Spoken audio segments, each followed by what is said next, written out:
Goto, a male member of the Kikuchi, who are the cleanup brigade of the Demon Slayers, is seen walking down the halls of the Butterfly Mansion. While he walks through the halls, he reveals that 2 months have passed since the end of the battle at the Entertainment District. Kikuchi remembers how badly injured everyone was, especially Tanjiro.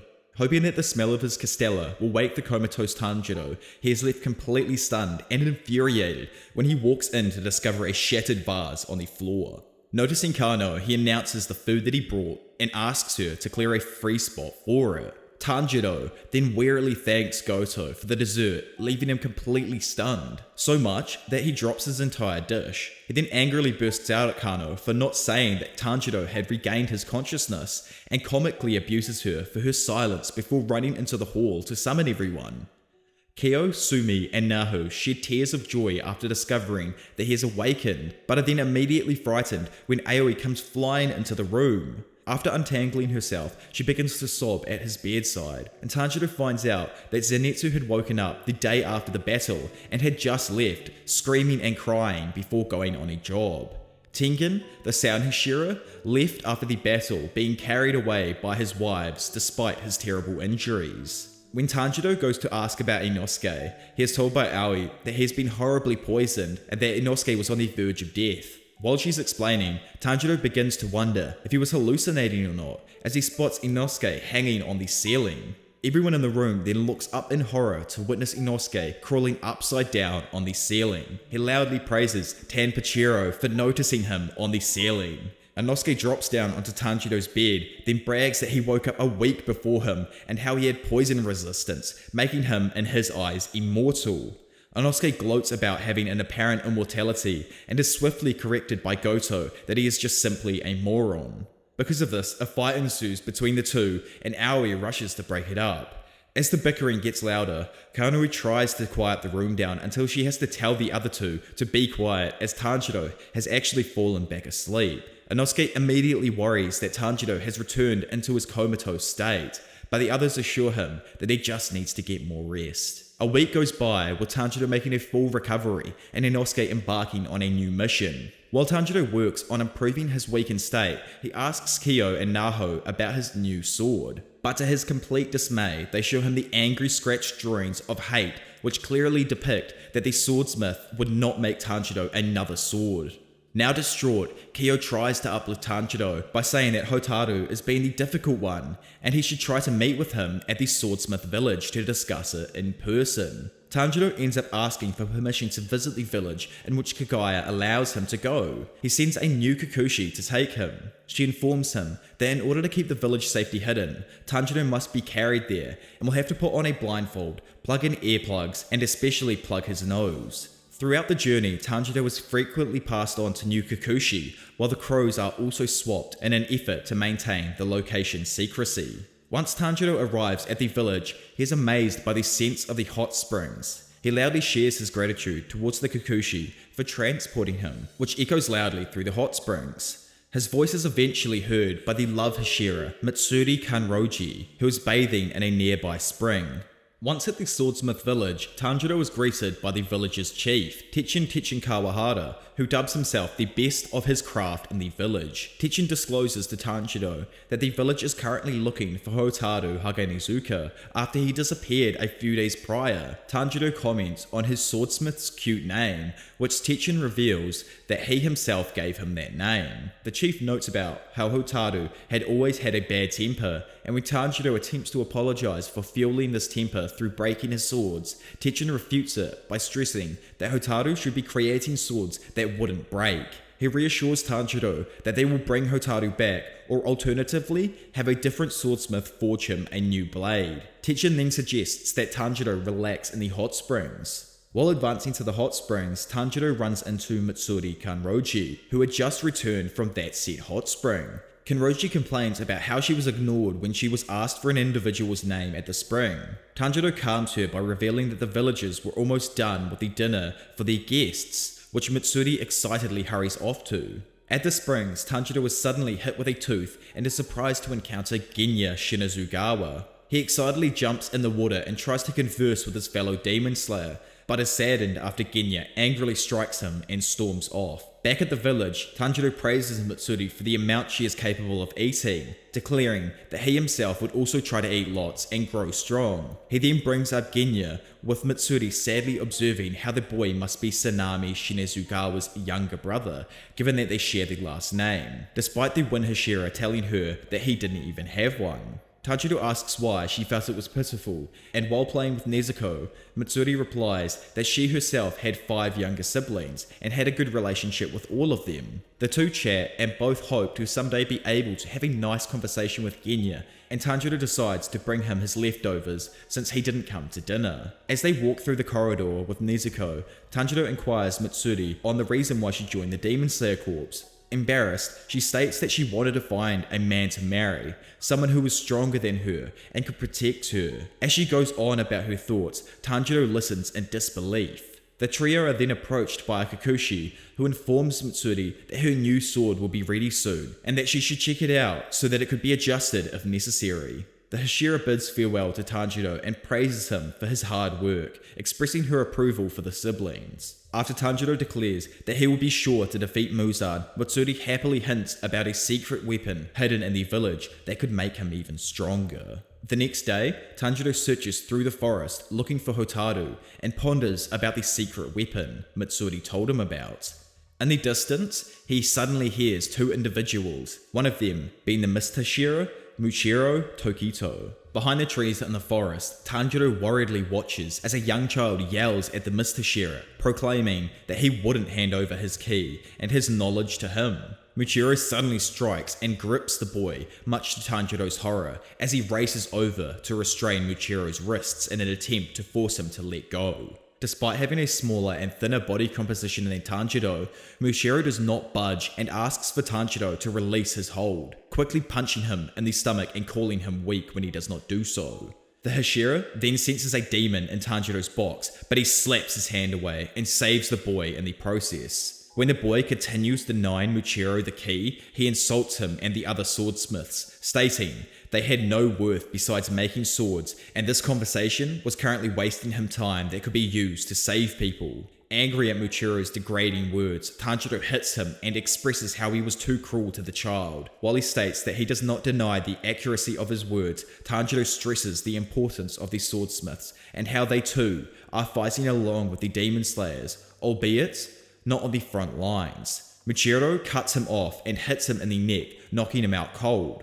Right before losing consciousness, Tanjiro notices Hotaru hiding behind a tree. While unconscious, Tanjiro hears a conversation between the child and Hotaru, but the latter runs off as soon as Tanjiro begins to regain his consciousness. After picking himself up, Tanjiro excitedly inquires whether Hotaru was just there, which the boy nervously denies.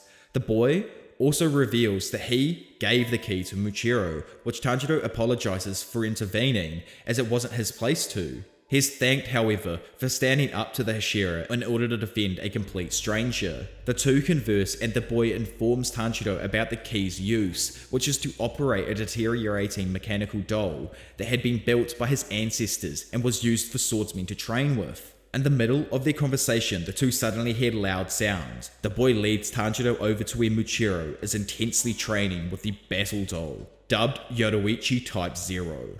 While watching Tokito train against the doll, Tanjiro looks at the doll's face and ponders the idea that he has seen it before. Confused as to its appearance, Tanjiro asks why it has 6 arms, in which he is told that it was modelled after a real swordsman.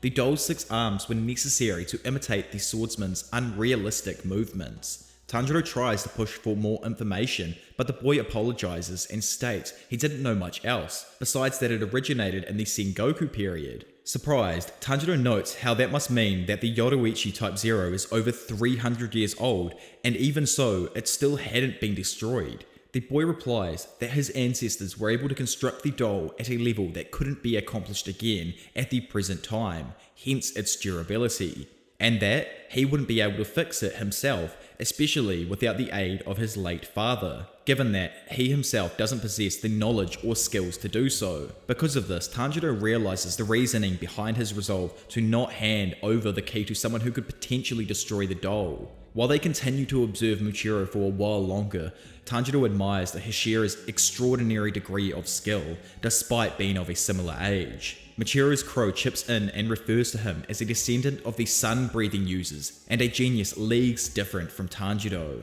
Surprised by his bloodline heritage, he curiously asks why Muchiro wasn't able to use sun-breathing, which receives him an angry assault by the crow. While being attacked by the crow, Tanjiro suddenly remembers the dream he had and how the swordsman he saw had a face that matched that of the dolls. Hearing his words, the crow stops and grumpily questions the logic behind his words, given how the swordsman was from so long ago. The young boy pitches in, proposing that perhaps it was a memory that was passed on, providing the example of a swordsmith inheriting memories from their swords and skills from their ancestors, suggesting it may be similar to what Tanjiro was experiencing. The crow thinks of this idea as nonsense, but cuts it off as Tanjiro introduces himself to the boy, and the boy introduces himself as Kotetsu. Suddenly, the group hears a sound and witnesses Muchiro destroying parts of the doll, with pieces of the armor flying away. Devastated at the sight, Kotetsu runs away and hides in a tree, crying over the broken doll. Tanjiro finds him and attempts to motivate him by saying he'll eventually be able to improve and fix it, in which Kotetsu replies that he is too pathetic to do so. But hearing this, Tanjiro climbs up the tree and flicks Kotetsu as a method of snapping him back into reality, exclaiming how he had to make the effort and develop the skills so that even if he wasn't able to fix the Yoruichi Type 0, the generations after him would be able to do so. Tanjiro compares his struggle with Kotetsu's, affirming that even if he dies before he is able to accomplish his goals, someone else will eventually be able to do so in his place, as long as the framework is set, which is similar to what was said during Tanjiro's dream flashback by the mysterious man. Cheered up, Kotetsu and Tanjiro conclude to determinedly work hard together. While they chat during a walk through the forest, they encounter Muchiro again, who expresses that the training was helpful. However, his sword broke, so he will be taking one of the doll's swords. He tosses the broken sword indifferently to Tanjiro, asking him to discard of it. At first, confused by the swordsman's attitude, Tanjiro realizes he lacked a malicious intent and likely wasn't acting rudely on purpose. Tanjiro rushes to Kotetsu, who appears saddened while staring at the broken doll in the rain. Tanjiro suggests they check if it can still move, which is met by approval from the boy. As they pick it up, it remains stagnant for a few moments before suddenly shifting into a stance. Randomly, Kotetsu then fiercely orders Tanjiro to train with the doll and become stronger than Muchiro with his aid. Tanjiro begins to train with the Yoruichi Type 0, while Kotetsu uses his analytical skills and newfound motivation to excessively critique the Demonslayer's movements. He states that until Tanjiro can accomplish what he wants, he will not receive any food. Kotetsu shows Tanjiro another method of adjusting the doll's movements through twisting its fingers, such that it'd coordinate with the user's weaknesses, and compares the actions to that of playing with a wooden puzzle box. After readjusting the doll, Tanjiro continues brutally training with it, still without food, water, or sleep under Kotetsu's direction. Just as Tanjiro approaches the brink of death, comparable to nearly crossing the Sanzu River, which is similar to the Greek concept of the Styx, but in Japanese mythology. Because of this almost death moment, he becomes capable of smelling the incoming movement of the doll and lands a hit on it, earning him his first meal in a few days. After gaining this ability to predict movements, Tanjiro continues to train with the doll and improves his stamina and foresight. In the middle of a spar with the doll, Tanjiro's newly improved abilities grant him an opening to behead it. However, he hesitates mid-swing and worries about breaking the doll, but Kotetsu yells at him to strike, reassuring him that he would be able to fix it. Internally, the young boy begs Tanjiro to not waver so that one day he will become stronger than anyone else. With Kotetsu's approval obtained, Tanjiro succeeds in landing a blow to the doll's neck and breaks his sword in the process. He apologizes to Kotetsu for the ruined sword, but after Kotetsu's sudden exclamation, Tanjiro turns to see a hidden sword's hilt emerging from the doll's body where the head used to be. The sword's hilt, appearing out of the doll, startles Tanjiro and Kotetsu, who shout in shock. Their surprise quickly shifts to fascination and excitement as the pair attempts to deduce the age of the blade. Kotetsu urges Tanjiro to take the sword, but Tanjiro is adamant on the fact that he could not, and the doll breaking to make it appear wasn't completely his doing. Kotetsu insists, as the owner of the doll, that he has the final say and that Tanjiro should take it, especially considering how he needed a new blade anyways. Caving in, Tanjiro pulls out the blade as Kotetsu watches excitedly in anticipation. But they are disheartened after seeing that the blade had rusted with its age. Kotetsu tries to apologize to a tearful Tanjiro for getting his hopes up, but they are suddenly interrupted by a muscular Hotaru Haganezuka emerging from their woods. Hotaru mentions that he heard their conversation and tries to take the sword from Tanjiro and Kotetsu. They try to get Hotaru to explain why he is acting this way, but the swordsmith continues to try and take the sword and finally forces it out of their hands. Kozo Kanamori appears behind Hotaru and tickles his sides, making him fall limp. Kozo greets Tanjiro and Kotetsu and goes on to explain Hotaru's situation. He states that Hotaru had been remotely training in order to improve his forging skills so that he could make a strong sword for Tanjiro that would not chip or break, in which Tanjiro happily admires Hotaru's thoughtfulness. Kozo continues on saying how Tanjiro's repeated requests for swords from Hotaru made him happy, as he lost many of his clients with his personality. While they chat, Hotaru suddenly regains consciousness and confidently declares that he will fix the rusted blade, while Kotetsu fusses over how he could have easily just explained that before they fought over the sword. The next day, Tanjiro talks about Hotaru's progress on the sword with Genya, who is angered by Tanjiro's presence and attempts at friendliness, so he tries to get him to leave. When he starts yelling, Tanjiro notices that the tooth he had pulled out a few days ago had reappeared. He questions him on this and shows the tooth that he had picked up as proof, disgusting Genya and resulting in him being kicked out of the room. Saddened, Tanjiro ponders his fellow demon slayer's consistent anger. Somewhere else, as the calm night continued, a lone swordsmith strolls through the village after a bath and encounters a pot mysteriously placed on the ground. Curiously, he reaches for it, but is suddenly engulfed by the pot, killing him. Gyoko, the upper rank 5, emerges and comments on the disgusting quality of the swordsmiths as meals. Elsewhere, upper rank 4 Hantengu cowers on a roof and cowardly states that they must quickly accomplish their mission. In a sleep, Tanjiro is woken by Tokito pinching his nose. The Mr. Shira questions Tanjiro if he knew Kozo Kanamori's whereabouts, as he was his new swordsmith. Tanjiro mentions that he was likely with Hotaru and offers to help find them.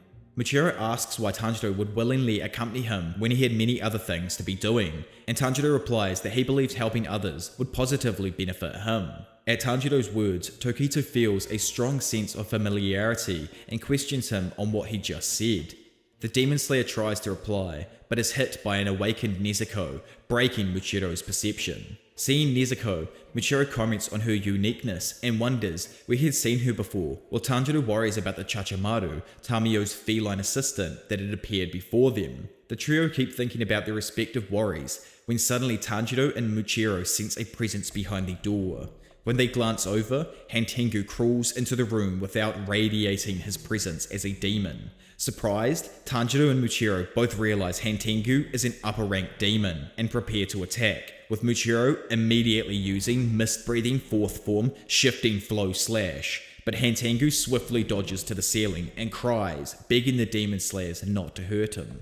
Tanjiro tells himself not to hesitate and uses Hotaru's newly forged blade to attack Hantengu with Hinokami Kagura Sunflower Thrust. Hantengu dodges again, but receives a blow from Nezuko, who's in her awakened form. Realizing this, Tanjiro tells Nezuko to not transform fully, while at the exact same time, Michiro successfully beheads Hantengu. Tanjiro remembers that beheading an upper rank does not necessarily result in its death based on his prior fight with Daki and Gyutaro, and tells Michiro to keep his focus. Right as he does, the severed head and the body transform into 2 new demons, one of which holds a leaf-shaped fan. Michiro attacks the demon with the fan while Tanjiro takes on the other. As Michiro rushes to attack, the demon waves his fan at him and intensely blasts Michiro out of the building. Tanjiro and Nezuko manage to hold on to the rubble and come face to face with the 2 demons. Karaku asks his partner, Sakido, if he was having fun.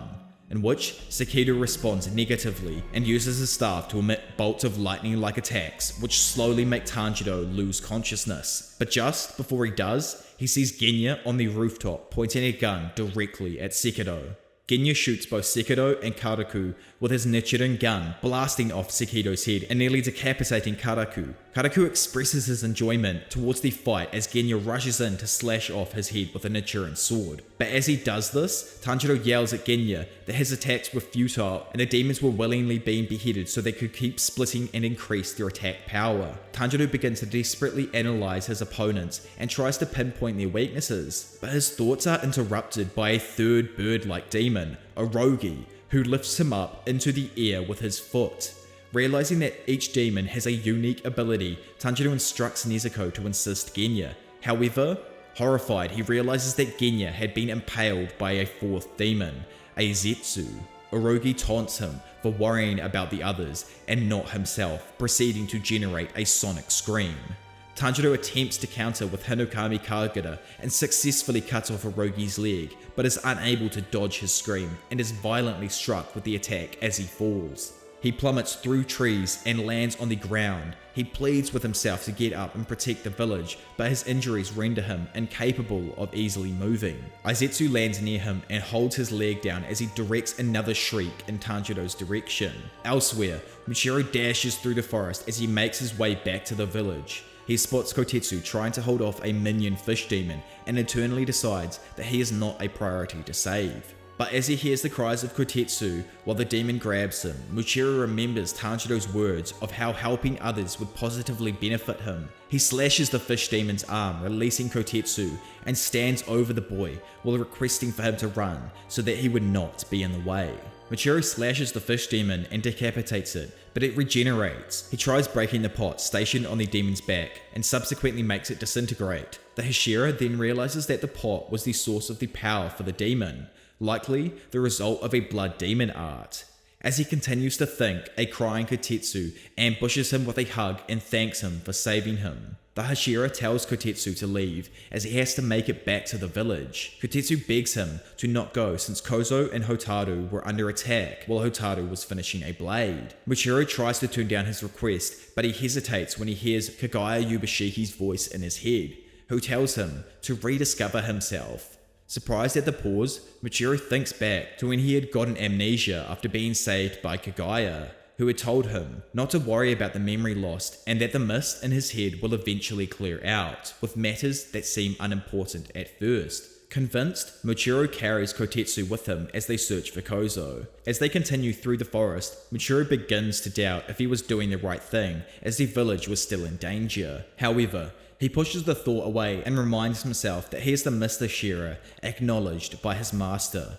In the forest near the edge of the village, Tanjiro dodges an attack from Orogi by slicing his head, splitting him into two more demons. The pair of demons generate more sonic screams and direct them at Tanjiro, but the demonslayer is able to withstand them and observes that Hantenku is most powerful at 4 separate demons that represent the 4 primary emotions. Any more splitting would decrease their attack strength. With this information, Tanjiro continues to attack Orogi and is slashed across the chest with the demon's sharp claws, but manages to land multiple blows on his head. Back in the building, Nezuko struggles against Karaku. Sakido impatiently asks for his partner to defeat her, and Aizetsu volunteers to land the final blow. However, as Aizetsu attempts to pull his spear out of Genya, the demon slayer points his gun at him and blasts off his head. Sakido berates Aizetsu for his foolishness after Genya shoots off his head, and the demon responds by forcibly pulling the spear out of Genya, mortally damaging him. He comments on how the spear lodged in Genya's body had prevented him from dying after it hit his vital points, and now he will perish. Ignoring him, Genya quietly chants the Amida Sutra, which is recognized by Aizetsu. Angered at the delay, Sakido yells at Aizetsu to kill Genya, but the demon slayer dodges his spear and attacks Aizetsu from behind with a Nichiren sword. However, before Genya can cut the demon's head, he gets blasted from Sakido's lightning and becomes incapacitated. Though, he manages to hit Sakido with a bullet. Aizetsu responds by hitting him with the spear's shaft, knocking him into the wall. Still struggling against Nezuko, Karaku gleefully watches his companions fight and then impales Nezuko through the stomach with his foot. He gives instructions to Sakido and pulls Nezuko's arm off, but he receives a hefty kick from her and nearly loses his head. Using Blood Demon art, Nezuko proceeds to burn Karaku and pulls herself from his grasp. When Karaku is yelled at by Sakido, she takes his fan and blows him out of the building. She tries to do the same thing with Sakido, but he sticks his staff through her neck and shocks her with bolts of lightning, paralyzing her. Back in the forest, Tanjiro continues fighting against Hirogi, who continuously slashes him with his talons. Tanjiro forces himself not to panic and makes it a priority to return to the building, internally telling Genya and Nezuko to keep holding on. Genya recovers from being hit into the wall and continues muttering the chant. Surprised that he is still alive, Sakido questions him. Smiling, Genya holds up his gun and tells him his name, stating that he will be the one to kill him.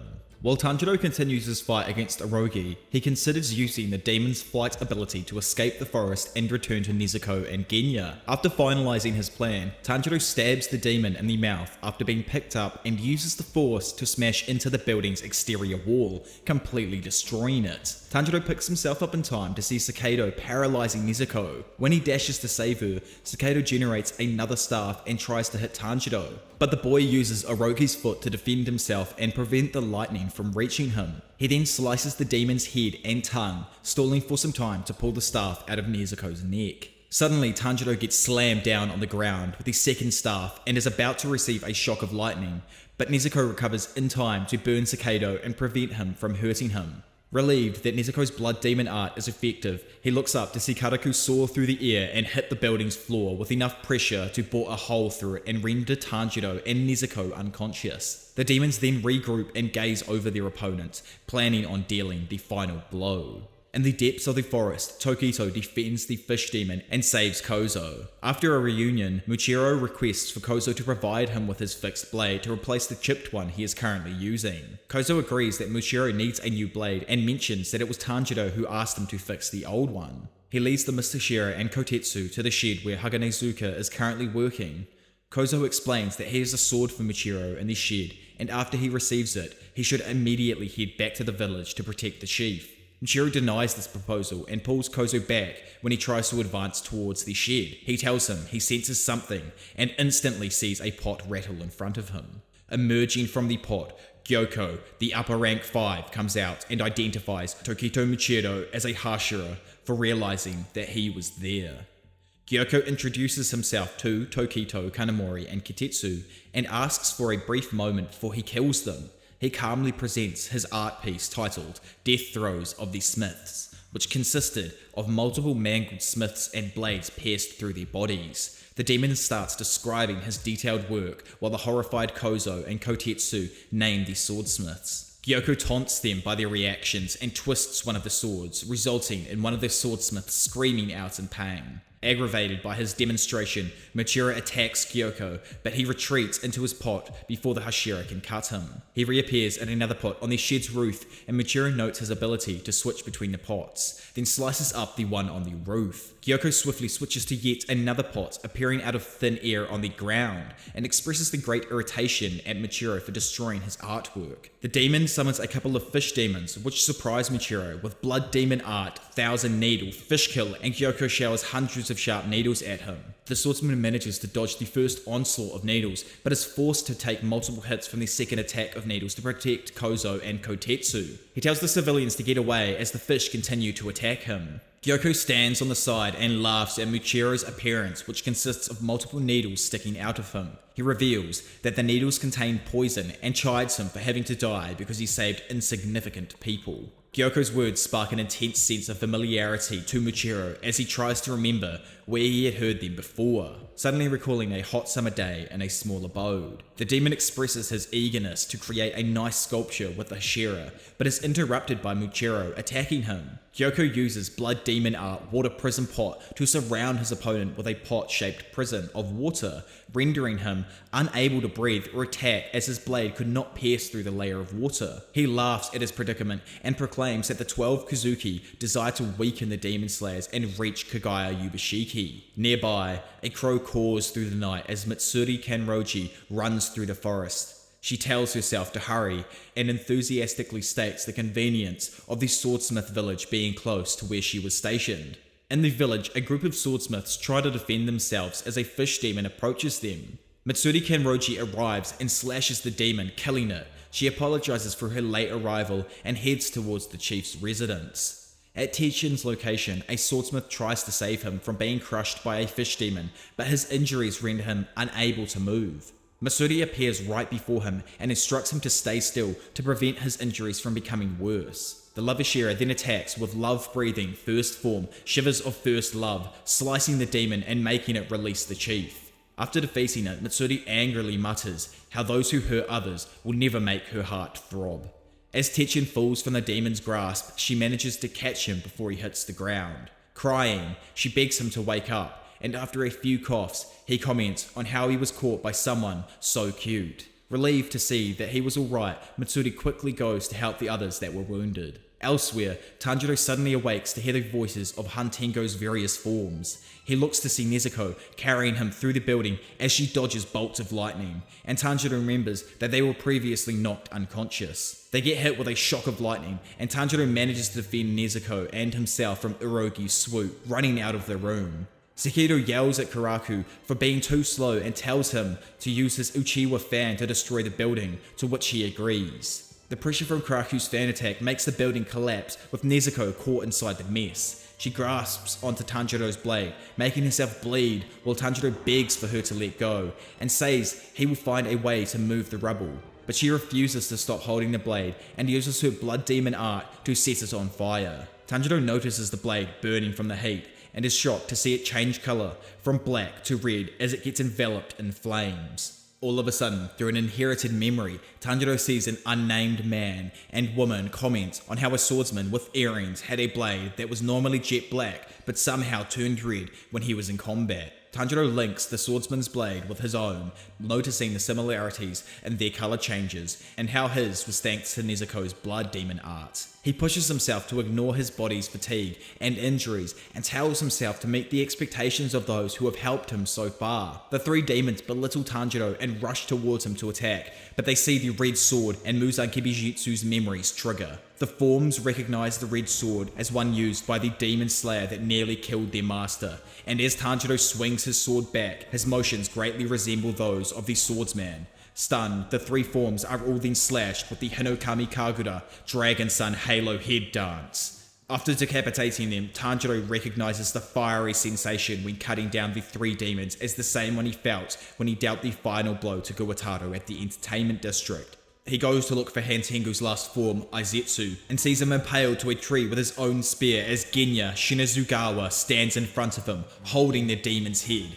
Tanjiro's relief over Genya's safety and the defeat of Aizetsu quickly switches to horror as Genya turns to reveal the demonified face. His thoughts are interrupted by a yelling Karaku, who complains about his inability to regenerate and the burning sensation in his wounds. Tanjiro feels uncertain if defeating the four emotion demons is the correct way to finish the upper rank 4, and at that moment, he smells a fifth body. He tries to think of how to find it, but Genya grabs him, declaring that he will be the one to defeat the upper rank 4 and become a Hashira, not Tanjiro. Realizing that Genya has not succumbed to the demon instincts, Tanjiro and Nezuko give him full support of his goals, much to Genya's surprise. Their conversation abruptly ends when Sakido blasts lightning towards them. Tanjiro splits up with Genya and Nezuko to run off and find the fifth body so Genya can be the one to behead him. He rushes around and desperately searches, finally spotting the body cowering and quivering behind a bush. He hears it muttering encouragement to himself,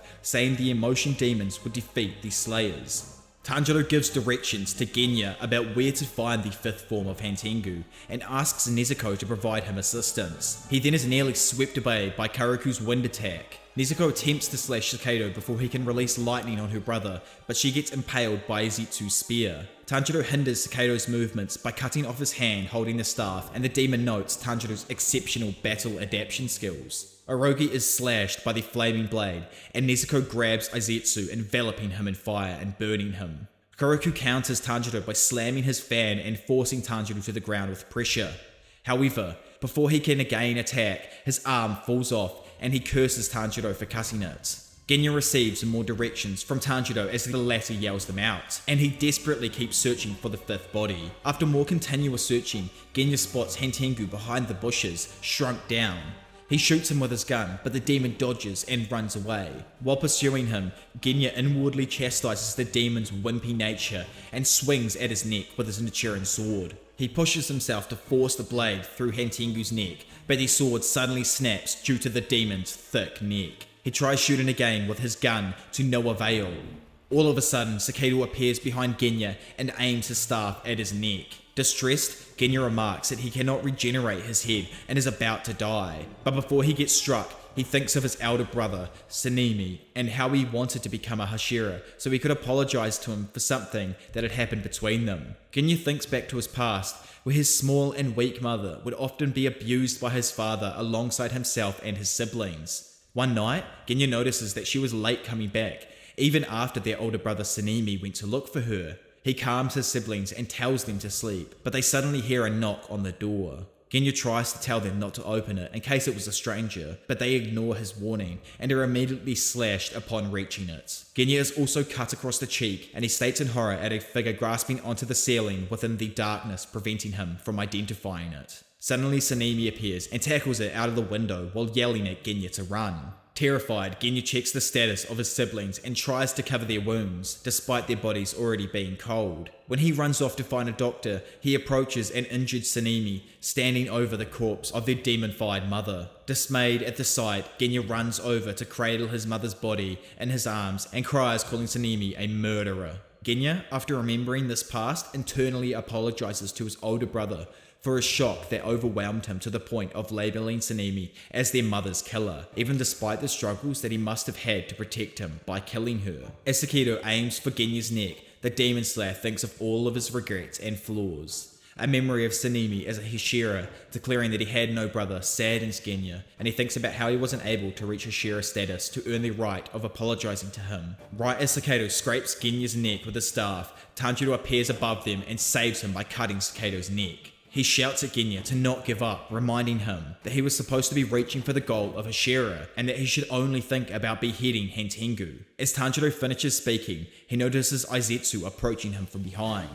The demon uses its blood demon art, Weeping Spears, to attack Tanjiro, but he is shielded by Genya, who gets impaled at multiple spots on his body. Genya tells Tanjiro that he should be the one to behead Hantengu, and Tanjiro willingly accepts, dashing over to Hantengu and hitting him with his flaming sword. As Tanjiro makes contact with his neck, Hantengu lets out a piercing scream. Tanjiro puts pressure on his blade and attempts to force it through Hantengu's neck. The demon continues his high-pitched screaming, but Tanjiro refuses to waver. Suddenly, a dark figure appears behind them, and Tanjiro notices that it does not smell like any of the previous emotion demons. Opting to ignore it, he tries to behead Hantengu, but his sword loses its power from Nezuko. Genya aims at the figure behind Tanjiro, but he is unable to shoot without possibly hitting his teammate. The mysterious demon hits a drum, and a giant dragon-faced tree immediately sprouts. Nezuko barely manages to jump in and save her brother, losing one leg in the process. She immediately regrows it right before they land, but suffers a massive loss of energy. As Tanjiro makes sure she is safe, the demon begins talking and names the negative emotions that individuals who are pure evil emit, specifically those who harm the weak. Infuriated, Tanjiro realizes that there are now 6 demons, but notices he can't sense the previous 4. Genya witnesses the appearance of the 6th demon and alarmingly recounts how it used to be the anger demon Sakedo. However, after Tanjiro struck Hantengu's neck, Sakedo had forcefully absorbed his 3 counterparts and transformed into the childlike demon in front of them. The demon hits another drum and wraps Hantengu within his tree trunks, shielding him. Tanjiro tries to stop him, but he and Genya are both held back by the pure strength of the 6th demon's aura, a result of Hantengu's power growing as the situation worsens. The demon labels them as evil, and when Tanjiro demands an explanation as to why, he replies that the label is reserved to those who try to hurt the weak. Furious at his words, contradicting the fact that he had eaten hundreds of innocent humans, Tanjiro loudly vows to cut him down. Still trapped in Gyoko's water prison pot, Tokito thinks to himself that he has enough air for one more attack, proceeding to use mist-breathing first form low clouds distant haze. But his attempt is unsuccessful. and without any more air in his lungs, he accepts his fate, thanking Kagaya Yubashiki for his support and wishes him luck finding someone to replace his Hashira position. However, he is surprised by a vision of Tanjiro who tells him that nobody knows what the future will be like, a statement Tanjiro had never said to him. In the nearby shed, Kanamori gets slashed by Gyoko as he desperately shields Hotaru from the demon.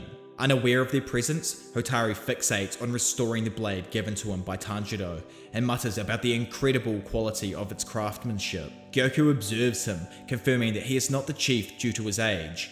The demon calls out to him, but Hotaru does not respond and continues muttering about the eccentricity of the blade, a level of concentration that astonishes Gyoko. Jealous of Hotaru's fixation for his craft, Gyoko slashes him multiple times and summons another fish demon that attacks Kozo.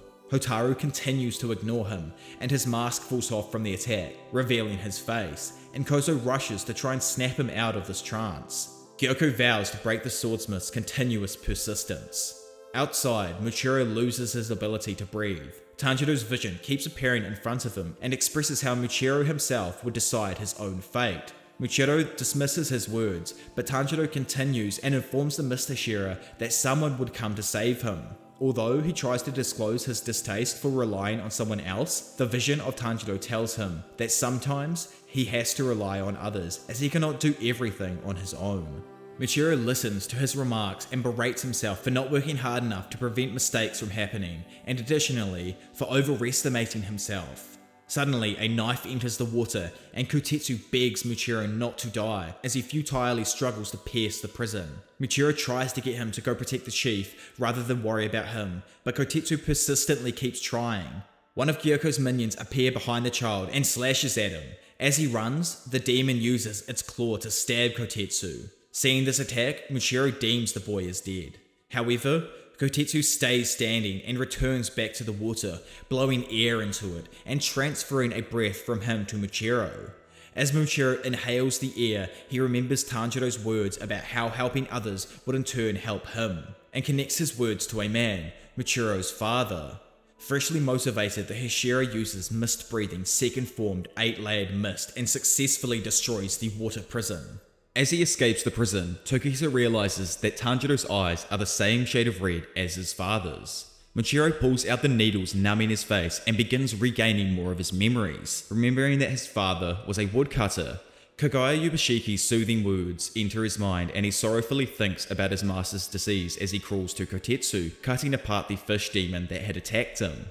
Muchiro's memory progression continues as he recalls his mother's death from illness and his father's death from falling off a cliff. When he tries to speak with Kotetsu, Muchiro suddenly remembers about his older brother, Yuichiro Tokito, his twin and sole companion after their parents' death when they were 10.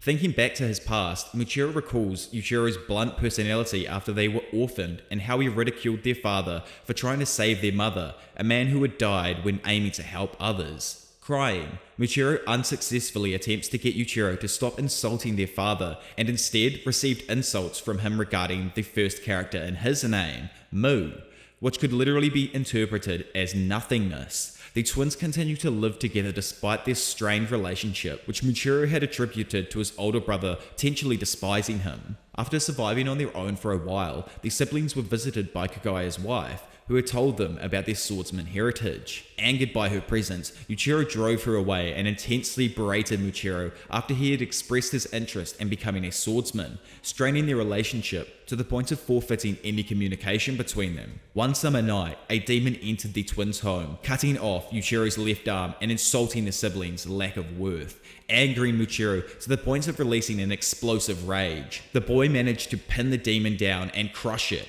watching it disintegrate as the sun rose. Crawling back to Yuichiro, Muchiro witnessed his brother's final words, begging the gods to spare Muchiro as he was a good person that desired to help others unlike himself. As Muchiro held his brother's hand, he told him that the Mu in his name was actually meant to represent the Mu in Mugen. Finally recovering his memories, Muchiro awakens his true strength and gains mist-like markings all over his face as he powerfully grips his blade, finally receiving his Demon Slayer mark. Yuichiro apologizes to his brother for his inability to be nice to him and that he truly tried to protect him, clutching his hand as his memories are shifted back to reality. In the shed, Gyoko is infuriated to see Hotaru continuing to work on the blade despite the numerous injuries that he had inflicted on him, including the loss of one eye. On the side, Kanamori struggles to move and Gyoko goes to finish him off, but is interrupted by Michiro's attack. Surprised at his escape from the water prison, Gyoko sees the strange markings on his face and realizes it is similar to the boy with the Hanafuda earrings that Muzan had told him about. The boy's composed face and attack speed, despite being struck with paralyzing needles earlier, bothers the demon as Michiro rushes in to attack again. Anticipating it, Gyoko uses his blood demon art Octopus Vase Hell. Octopus legs fill the entire shed and trap Michiro as they destroy the building. At the last moment, Kozo gives Michiro his mended Nichiren sword. Outside, Hotaru is knocked aside from the attack but pays no mind to it as he returns to sharpening his blade, his stubborn persistence puzzling the demon.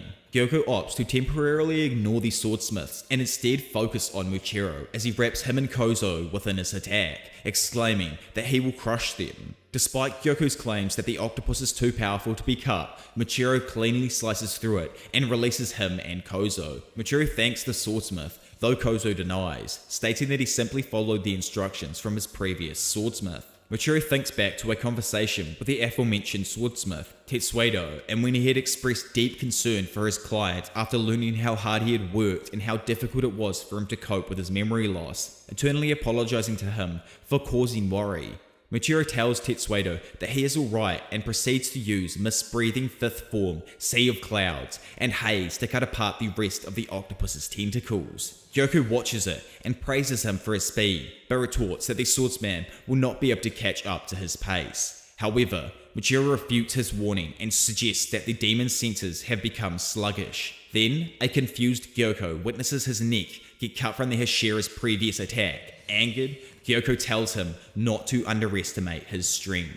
Michiro said that his rival's looks are absolutely disgusting and that he thinks he scurries around in filth, which angered Gyoko, who tells Tokido to shut up. But suddenly, as Gyoko speaks, Michiro notices something about the demon's pot. He tells him that he just noticed that it wasn't symmetrical and was shoddy workmanship, which causes Gyoko to explode in anger, screaming at Michiro. He uses his blood demon art 10,000 gliding slime fish, but the Mist Hashira dodges with complete ease. He then uses mist-breathing sixth form lunar dispersing mist, which manages to cut all of the fish that Gyoko had released. However, when those said fish are killed by an Nichiren sword, they spray a poison which is absorbed by the skin just before they turn to dust. Because of this, Gyoko has a quick moment to ensure Michiro's demise. However, to Gyoko's complete surprise, Michiro uses his mist-breathing third form Scattering Mist Splash, which manages to make all of the poison that was falling down towards Tokito fly off. Then, with the momentum gained from his previous attack,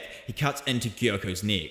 But just as he begins to cut through, he realized at that moment that Gyoko had begun to appear on a nearby tree while transforming into a new form, one of which only 2 other people had ever seen.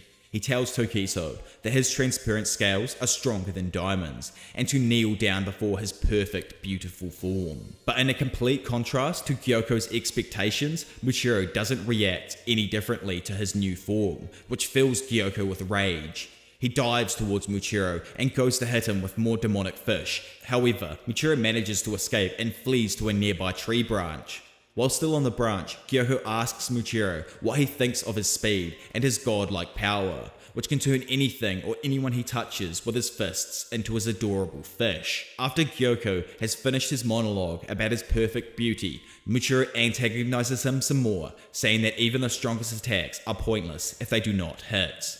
Michiro thinks back to his master's words, remembering that if he digs in with both feet, he can use his full strength, and that if he knows who he is, then no demon can ever run when you are bringing down a blade that knows no hesitation or confusion. He urges himself to remember the boiling anger when he saw maggots crawling all over his brother's rotted body, and how he himself became infested with those said maggots, slowly being eaten alive. He thinks that even if he loses his memory, his body will remember the anger that will not leave him until his death.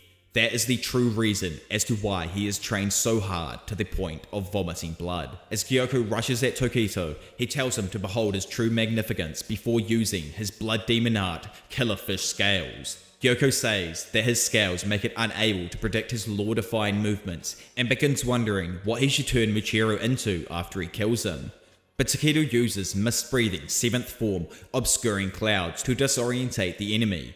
He then appears and seems to vanish whenever Gyoko attempts to attack him. Gyoko is confused as he looks for the Slayer, only to find that the whole place has been entirely enveloped in mist. All of a sudden, Michiru then appears as he utters the words, asking the demon if he had actually thought that he was the only one who wasn't being serious before. As he says these words, the demon's head gets completely sliced in half, cutting him from the base of his neck, decapitating him in that moment. Gyoko is confused as to why everything is upside down all of a sudden as his head flies through the air and falls to the ground. As this happens, Michiru tells him that this is the end. Goodbye, you don't ever need to be reborn. Gyoko begins screaming and becomes enraged at his complete disbelief when he realized he's been beheaded by a mere child. It is then revealed that Michiru drastically changed the speed of his movements to disorientate the enemy, and that when he wants to, he can go really slow or really fast, with the highest speeds even exceeding Gyoko's. Gyoko then starts completely freaking out about how he can't lose to such a low life form. He tells Tokiso that he is worth 100 of him and that he is a chosen one. As he yells at Michiru, he gets halfway through calling him a maggot, but before he can get it out, his head is completely sliced into bits by Tokito as he tells him to just go to hell already. Immediately after Michiru Tokito defeated Gyoko, Kanamori was extremely concerned for his health, but Tokito was convinced he was fine, even though his health was obviously deteriorating. When Kozo kept persisting for Michiru to actually realize he is hurt, he instead insisted that he was fine and asked him to check up on Kotetsu. But as he says this, Michiru starts vomiting foam from the mouth due to the poison that had finally reached his blood circulation, and because of this, he passed out. Kozo begins panicking and calls Haganezuka to help him, but instead, Kotetsu shows up beside him and told him to put Michiru on his side. Kozo instantly remarks that this must be the ghost of the boy Kotetsu, but Kotetsu insisted that he wasn't a ghost and goes on to prove that the wound on his arm is extremely deep and he may die if he does not stop the bleeding. Though, when it came to his stomach, the hilt that Tanjiro had entrusted to him to put back on his new katana had ended up saving him. Meanwhile, Michiru was having a flashback of Kijiro Rengoku supporting him and doing their best. His father then appeared behind him, patting his back, comforting him and telling him that it all worked out. Yuichiro suddenly appeared, telling his younger brother that he had done well. As Michiru wakes from his flashback, it flies over to Tanjiro, who was still fighting against the other remaining demon. Tanjiro thinks to himself that there are 5 dragon heads that can stretch around 20 yards. As he thinks he has figured something out, he begins to use Hinokami Kagura, Clear Blue, but is immediately stopped by one of the demon's scream attacks, sending him flying back and crashing into the trees. As he tries to stand back up, he begins vomiting and realizes his eardrums had burst, making it almost impossible to stand due to the dizziness. When another attack comes flying in, Tanjiro barely manages to escape, having his foot almost completely crushed by the shockwave. Tanjiro realizes that the demon can use the strength of the previous Kidaraku demons and that the overall power of its attacks are increasing. As he barely manages to dodge another attack, he is caught completely off guard by its technique as it stretches out and attempts to chomp down on him again. Just as Tanjiro gets caught by the demon's attack, the Love Hashira finally makes her arrival, apologizing for barely making it in time. Kanroji tells Tanjiro to just rest and that he had done a great job before proceeding to yell at the upper rank 4 demon to give back both Nezuko and Genya, but immediately gets told to shut up as only one person in this world can ever give him orders. The demon child uses Crazed Cry of Thunder Death, but Kanjiro easily counters using love-breathing cat lover shower. It is revealed that Mitsuri's sword is very thin and flexible. The speed of her techniques pass that of even Tengen Uzui. That speed is made possible not only by the flexibility of her powerful katana, but by her own flexibility and incredible range of motion. Her katana is extremely difficult to use, and is liable to injure anyone else who uses it, making a weapon that only she can use. As the fight continues, Matsuri uses her love-breathing second form, Love Pangs, and love-breathing sixth form, Cat Leg, Winds of Love, consecutively. Sohatuken, the child demon, notices that she is keeping up with his speed and decides to try and smother her with a flurry of his techniques. He then uses Blood Demon Art, Countless Striking Trees, but Matsuri uses her love-breathing fifth form, Swaying Love, Wild Claw, to cut through the attack, reaching Sohataken's body. As Tanjiro sees this, he shouts at her that he is not Hantengu's real body, which causes Kanroji to get caught right in the firing range. Sohakuten then releases his Blood Demon Art, Compressed Sound Waves, which Matsuri had no other choice but to face the attack head on. As Matsuri is left paralyzed and begins to lose consciousness, the demon realizes that she has an immense strength and decides that because she has a special constitution, he is going to eat her, and says that eating her superior flesh will directly lead to gaining strength. As he ferociously bears down on her head, Matsuri's life flashes right before her eyes, and she remembers her first fiancé, telling her that only a bear, boar, or cow would take her as their wife, along with continuing to insult her hair color. He says that it makes him shudder just to think about it being passed on to his children, then tells her to forget about him and the fact that their marriage interview had ever happened. It then explains that Matsuri has a special muscle composition. Her arms are thin and look weak, but her muscle density is actually 8 times that of a regular human's. At 14 months old, she was able to pick up a 33-pound pickling stone. She had an almost unsustainable appetite, eating almost the same amount as 3 sumo wrestlers. The day her marriage was called off, she decided to hide all of her peculiar traits, until one day a man appeared, saying that he wanted to marry her. As she suddenly gets snapped back into reality, Kanroji finds that Tanjiro, Nezuko, and Genya had managed to save her from Sohakuten's fist. Tanjiro and Genya say that Matsuri is their last hope, encouraging her to get back up and fight. Hantengu releases another attack, however, Matsuri manages to get up in time and cuts through his attack, protecting the 4 of them. All the while, Matsuri screaming at Hantengu, saying that she will not let her comrades die, as the Demonslayer core is an important place to her. As she goes into another flashback, she remembers Kagaya telling Matsuri that she is a special person chosen by the gods, and she should be proud of her strength, telling her that whoever speaks ill of her actually just fears her talent. Matsuri sincerely thanks her father and mother, all of the demon slayers who had taken her in, all of the people she had protected, and her guru for giving her striped socks. She rethinks how she wondered if it was okay to be strong because she was a girl, and realizes that she herself suppressed her own strength out of fear. But she isn't like that anymore. She is driven to protect people. Back in reality, as she flies forward, she cuts through Hantengu's attack and urges herself to get stronger. Tanjiro, Genya, and Nezuko start looking for Hantengu's real body, while Matsuri deals with the other. Hantengu notices the trio looking for the body and tries releasing an attack their way, but it is cut down by Matsuri before it can reach them. Matsuri is moving faster than before, and Hantengu doesn't know how. He then notices a birthmark on her chest start to grow and remarks that it looks similar to a demon pattern. Hantengu releases another attack, but Matsuri easily cuts through it. Meanwhile, Genya, Tanjiro, and Nezuko are fighting a tree that is controlled by Hantengu, and his real body is hid inside it. But they cannot cut it while their arms are occupied holding onto the tree, which leaves Genya no choice but to eat the tree. It is then revealed that Genya cannot use the breath, but instead has the special ability to temporarily inherit the traits of the demon if he eats their flesh. The top part of the tree falls to the ground after Genya eats the lower part of the plant, cutting through the trunk of the tree. Tanjiro then attempts to cut the tree up, but is blocked by the branches which act like whips. As this happens, Nezuko sets the tree and Tanjiro's sword on fire with her blood, and Tanjiro uses Dance of the Fire God, Flame Waltz, to cut the tree in half to reach the hollow inside where Hantengu's real body is. But unfortunately, he had already made his escape.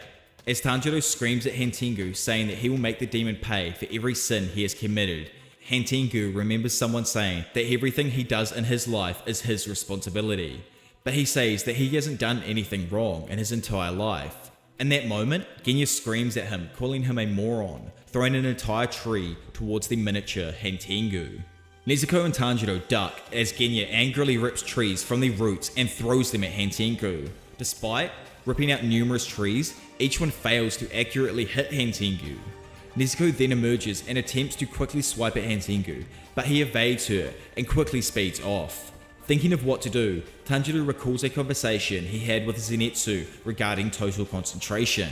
He circulates air throughout the fibers in his muscles and the blood in his veins, and through this small conversation, Tanjiro is able to quickly blast towards Hantengu in an instant. As Tanjiro catches Hantengu, he swings his flaming blade down and makes contact with the miniature demon. He begins willing himself with all of his might to push through, but all of a sudden, the tiny Hantengu transforms into a grotesque, oversized demon, screaming at Tanjiro, asking him whether or not he felt sorry for him. Hantengu grabs a hold of Tanjiro's face and begins to attempt to crush his head. But just before he is able to do so, Genya makes it in time and plies the fingers of the demon away from Tanjiro's head. While he does this, Nezuko flies over top and instantaneously lights the transformed demon on fire. But this also affects Genya because he had eaten some of Hantengu's flesh. As he backs away from the burning pile of bodies, they slip off the side of the cliff and smash onto the ground below. Hantengu begins to worry as his counterpart currently fighting Kanroji is using too much strength, not leaving him with enough to escape. He thinks to himself that he must replenish himself with human flesh and notes that there are 3 swordsmiths nearby. He concludes that he will first power up by eating those 3 humans and then make his escape. As Tanjiro struggles behind, he goes to use total concentration to kick himself towards Hantengu, but all of a sudden, a katana flies through the air and landed right in front of Tanjiro, giving him the perfect opportunity to finally defeat the demon. As he wonders who threw the sword, he can see an intensely injured Muchiro screaming at him to use the blade. Tanjiro grips the blade and thanks everyone before using Hinokami Kagura Dancing Flash to completely decapitate the demon, finally ending their struggle. As the first light of dawn singles daybreak, Tanjiro realizes this and tries to tell Nezuko to go and hide in the shade, but this only hits deaf ears, causing Nezuko to run his way in worry. He yells at Nezuko to go hide in the shade, but then notices Nezuko is pointing at Hantengu's decapitated body, which is still moving and attacking the villagers. Tanjiro looks at the decapitated head and reads resentment written on the tongue of the body, where there should be the word fear, meaning that the body Tanjiro decapitated was not the real one. Before Tanjiro can take any action to find the real body, the rays of light from the rising sun reach Nezuko, which causes her to begin to burn up. Tanjiro shields her with his body and tells her to shrink smaller, but this is all for naught, as she is still getting burned, and all the others are too far away to help him. He realizes that Hantengu's body will get to the villagers before he can put Nezuko in the box and save them, leaving him with an almost impossible decision. But before he can even make it, Nezuko kicks him in the direction of the villagers and smiles as she sacrifices herself for the sake of the villagers. Tanjiro cries as he decides that he needs to find the real body, running in the direction of the fake body. He starts by sniffing out the real body, finding that it's in the headless body's heart. As the headless Hantengu catches the villagers, Tanjiro lands directly in front of him and tells Hantengu that now it's time to pay for his sins. Because of these words, memories from Hantengu's previous life flash before his eyes, revealing who the demonslayer truly was. Just before Tanjiro slices through the headless demon into Hantengu's real body hid inside his heart, finally cutting his head off this time. Tanjiro instantly collapses on the ground in sadness and exhaustion as he realizes that he has won the fight, but in the same moment he has lost his sister. But as Tanjiro weeps, the villagers shake him and point in the direction behind him. To the complete surprise of everyone, standing in the sun, healed and uninjured, is Nezuko, looking more stunning than ever. Tanjiro stares in utter disbelief as his sister greets him under the warmth of the sun for the first time in years. Skipping away from Nezuko, we go over to Tamayo's, where she is writing a letter meant for Tanjiro. In the letter, she thanks him for giving her the blood of the 12 Kazuki moons and Nezuko. She tells him that the components of Nezuko's blood changed in a very short span of time, and explains that she thinks the reason Nezuko hasn't been able to regain her consciousness is because she has been prioritizing something else. She says that she thinks Nezuko will soon be able to conquer the sun. It then jumps back to Nezuko and Tanjiro. Tanjiro shakes Nezuko and cries tears of happiness as he asks Nezuko if she has become human again, but her only response is a misarray of happy words. Tanjiro realizes that even though she is standing in the sun, she still has fangs and the eyes of a demon. Tanjiro is in disbelief that she is fine and hugs Nezuko while he cries with joy. Nezuko pats his head and smiles as Genya watches the display and smiles too. Tanjiro soon passes out due to exhaustion, and in the distance, Mitsuri screams as she loses her strength just as the body of Hantengu she was fighting disintegrates to dust. In another place, a maid and a child's mother walk in on Muzan, disguised as a child, cackling in glee before cutting the head off the child's mother. The maid stares at Muzan in horror as he talks about how there is no more need for the blue spider lily, when all he needs to do now is find Nezuko and devour her. Then, he can finally conquer the sun. We then go into another flashback where we find out why Muzan wanted this blue spider lily so much. There was once a generous doctor that had turned Muzan into a demon to try and save him. Muzan had been angered that he would not live longer than 20 due to his worsening sickness, even though he had suffered so much just to only live a little bit longer. Because of this, he killed the doctor out of rage, but after killing him, he realized that the medicine the doctor had given him had made him stronger. He had obtained a strong body, but could no longer walk in the sun. Angered by this, he tried to make the medicine, but he didn't have the blue spider lily that had been used to make it. He searched and searched and searched for the blue spider lily flower, but he never found anything. The only person who knew how to make it was the doctor who he had killed. Muzan had wanted the perfect immortal body, and now that Nezuko had conquered the sun, all of the battles will be centered around her, and they will be ever the more dangerous than before. Back in the main group, Michiru thanks Tanjiro for helping him get something important back, just before Kanroji crashes into all of them, hugging the entire group, exclaiming that they had finally won.